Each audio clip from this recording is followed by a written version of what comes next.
The cafe was alive in the way only crowded places could be. Alive with movement, noise, impatience, and fleeting human connections that meant everything and nothing at the same time. Steam rose from coffee cups like quiet sighs. Spoons clinked against porcelain. Chairs scraped the tiled floor as customers squeezed into spaces that barely existed. Outside, the city rushed by, indifferent and unforgiving, but inside, people paused, if only for a moment, to breathe. Ayesha sat near the window, her back straight but her shoulders heavy. She had chosen this cafe deliberately. It was cheap enough to not make her feel guilty, close enough to her office to reach before exhaustion fully consumed her, and familiar enough to feel safe. The cracked wooden table, the slightly uneven chair, the faint smell of roasted beans mixed with old books, it was all predictable. Predictability was comforting. She wrapped her fingers around her mug, feeling the warmth seep into her skin. Her phone lay face down on the table. She didn't want to look at it again. Not at the unread emails. Not at the missed call from her landlord. Not at the reminder notification screaming payment due. Today had taken too much from her already. She glanced around the cafe, noticing what she always did, faces. A couple in the corner argued in whispers, their smiles fake, their eyes tired. Two college students laughed loudly, pretending adulthood was still far away. A middle-aged man stared blankly into his cup as if answers might float up from the foam. Everyone was carrying something. Ayesha took a slow sip of her coffee and exhaled. The chair across from her was empty. That was rare. In a place like this, an empty chair was an invitation. Or a risk. She liked her space. She liked her silence. She had learned, through experience, that boundaries were easier to keep than to rebuild. Letting people in, even briefly, always came at a cost. She was just beginning to relax when she sensed someone nearby. Not loud, not intrusive, just present. She looked up. A man stood beside her table. He didn't hover the way impatient people did. He didn't lean in or interrupt. He simply waited, hands loosely clasped, as though he respected the moment enough not to break it. He looked ordinary in a way that felt deliberate. Mid-30s, maybe older. Dark hair slightly unkempt. Light stubble shadowing his jaw. His jacket had seen better days. Not torn, not dirty, just worn. Like it had been used, lived in. His eyes, though, were different. Calm, observant, gentle. "Excuse me," he said quietly, his voice low enough to not compete with the noise around them. "I'm sorry to bother you." Ayesha blinked, momentarily pulled out of her thoughts. "Yes, I was wondering." He gestured lightly toward the empty chair. "Would you mind if I sat here? It seems to be the only spot left." Her first instinct was no. Not because he seemed threatening. He didn't, but because her energy was limited, and she had learned to protect it fiercely. This chair, this table, this small bubble of peace, it was hers. She glanced around. Every other table was full. People stood awkwardly near the counter, waiting. The barista looked overwhelmed. The cafe had reached its limit. She looked back at the man. There was no entitlement in his expression. No impatience. Just hope, quiet and restrained. She hesitated. Then she sighed softly. "Sure," she said. "Go ahead." Relief flickered across his face, quick and sincere. "Thank you," he replied, pulling the chair back carefully, as if even the furniture deserved courtesy. "I really appreciate it." He sat down, placing a small backpack by his feet. It was plain, black, well kept. Not expensive looking, practical. For a moment, neither of them spoke.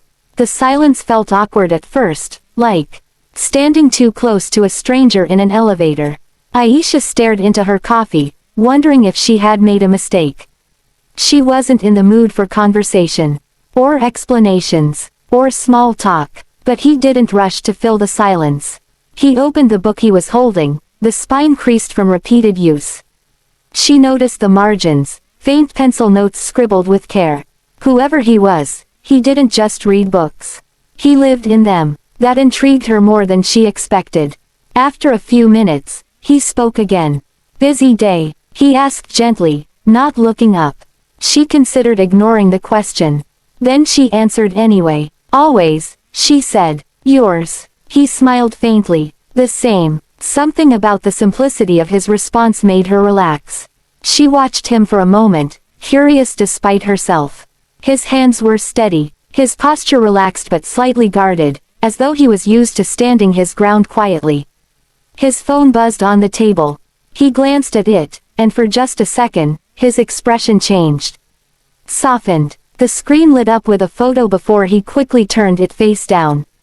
Ayesha had seen enough. A little girl, maybe 5 or 6. Bright eyes. Messy hair tied into uneven ponytails. She wore a crooked paper crown and grinned like she owned the world. Ayesha smiled before she could stop herself. She's adorable, she said. He looked up, surprised. Oh, he hesitated, then smiled. Thank you. Your daughter? She asked. Yes, he replied, his voice quieter now. Her name's Sarah. She looks happy. She is, he said. Most days. A pause. You're a single father? Ayesha asked, unsure why she cared. He nodded. Since she was 2. There was no dramatic pause. No heavy sigh. Just a statement of fact. I'm sorry, she said automatically. He shook his head. Don't be. Life happens. That response lingered with her. They talked after that, not in a forced way, but naturally, like 2 people who didn't feel the need to impress each other. About books. He loved old novels, the kind that smelled like dust and history. She confessed she hadn't read much lately, life had gotten in the way. About work. She worked in an office that paid just enough to survive. He said he did, consulting, which sounded vague but unimportant. About the city, how it could make you feel invisible even when surrounded by millions. Time passed without her noticing. For the first time that day, Ayesha didn't feel rushed. The waiter approached with practiced fatigue. Anything else? Ayesha shook her head. The man glanced at his cup, then nodded. Just the bill, please. When it arrived, he reached for his wallet. She noticed the pause. Not dramatic, not exaggerated, just a fraction of a second longer than normal.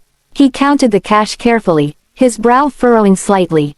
Then, discreetly, he slid 1 note back into his wallet and placed the rest on the tray.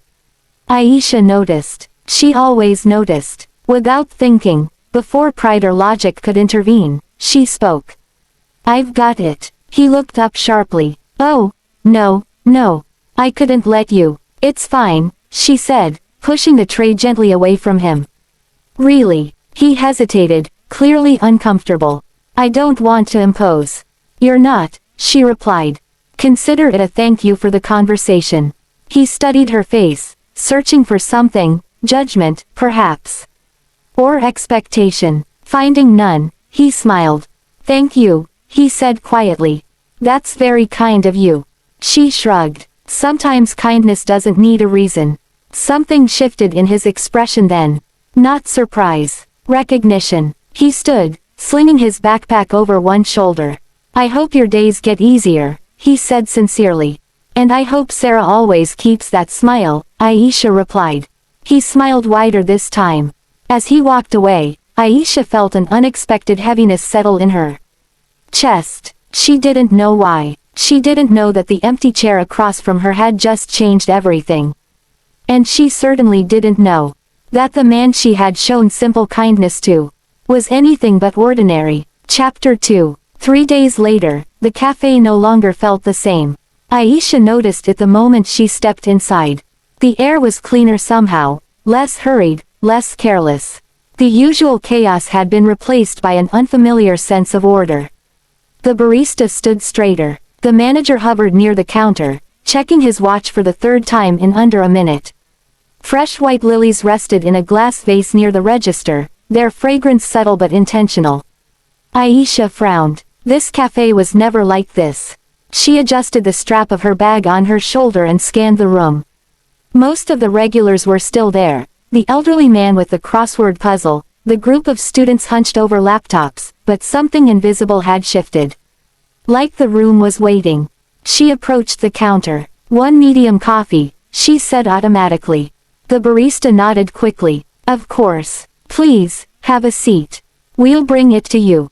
Ayesha blinked. You don't usually. But the barista had already turned away.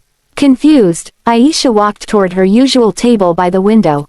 "Excuse me, miss." She turned. The cafe manager stood behind her, nervous but polite. "I'm very sorry, but the table is reserved today." Reserved. She glanced at the empty chair, the same one she had shared with the stranger just days ago.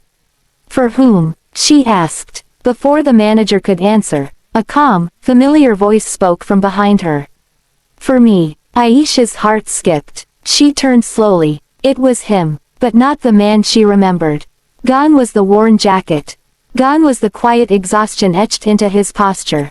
In its place stood a man in a perfectly tailored charcoal suit, crisp white shirt, no tie, but unmistakably refined. His hair was neatly styled. His shoes polished. His presence commanded attention without asking for it. Yet his eyes, they were the same, warm, observant, honest. "Ayesha," he said, smiling gently, as if they were meeting again after years instead of days. She stared at him, words caught somewhere between disbelief and confusion. You look different," she finally said. He chuckled softly. "I suppose I do." The manager cleared his throat. "Shall I bring your order, sir?" "Yes," the man replied. "And please, whatever she's having." Ayesha opened her mouth to protest, then stopped. She followed him to the table, her steps unsteady. They sat. Silence stretched between them, not awkward this time, but heavy with unasked questions. "I owe you an explanation," he said at last. She folded her hands in her lap. "I was wondering when that would come." He leaned back slightly, exhaling. "The man you met here was real. Everything about that day was real." She searched his face. "Then what changed?" "Context," he replied quietly. The waiter arrived with their drinks, placing them carefully before stepping away. The man wrapped his hands around his cup, just as he had before. "My name is Adam," he said. "Adam Rahman." She nodded, waiting. "I'm the founder and CEO of a technology firm you've probably heard of," he continued. "Rahman Solutions." Ayesha's breath caught. That company had been in the news constantly, startups, acquisitions, innovation awards. She had read articles about its mysterious founder who avoided interviews and public appearances. "That's you," she whispered. He nodded. "Unfortunately, yes." She laughed softly, unable to stop herself. "Unfortunately, wealth simplifies some things," he said. "But it complicates people." She didn't interrupt. "I didn't tell you because I didn't want to be treated differently," he continued. "Most days, I dress like that man you met. I take public transport. I eat at ordinary places. I want my daughter to grow up grounded." "Then why tell me now?"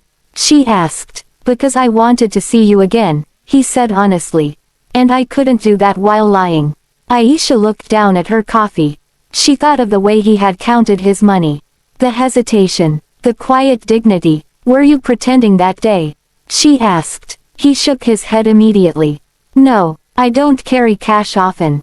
I hadn't planned to stay long. I genuinely miscalculated." She believed him. "And the kindness you showed me," he said, his voice lowering, "it wasn't for a rich man. It wasn't for recognition. You didn't know who I was." "I didn't care," she replied.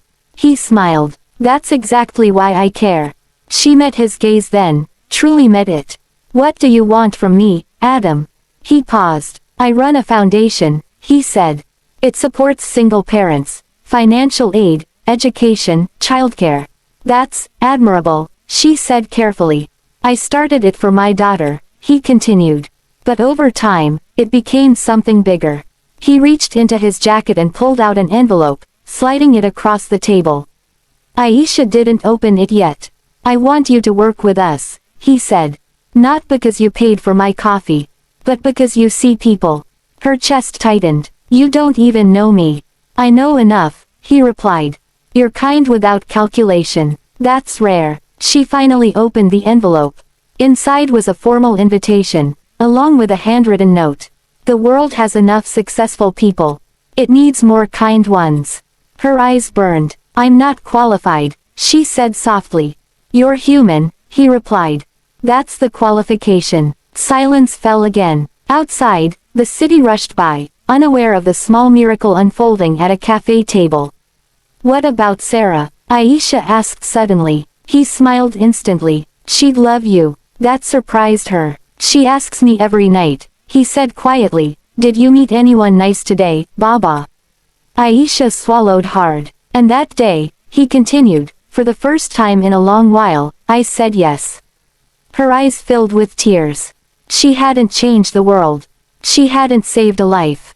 She had simply offered a chair. And yet, that was enough. Adam stood. I won't pressure you. Take your time. She stood too. Adam. Yes. Next time, she said, smiling through tears, wear the jacket. He laughed, a sound full and genuine. I will. As he walked away, Ayesha sat back down, heart pounding. The chair across from her was no longer empty. And the silence. It finally made sense.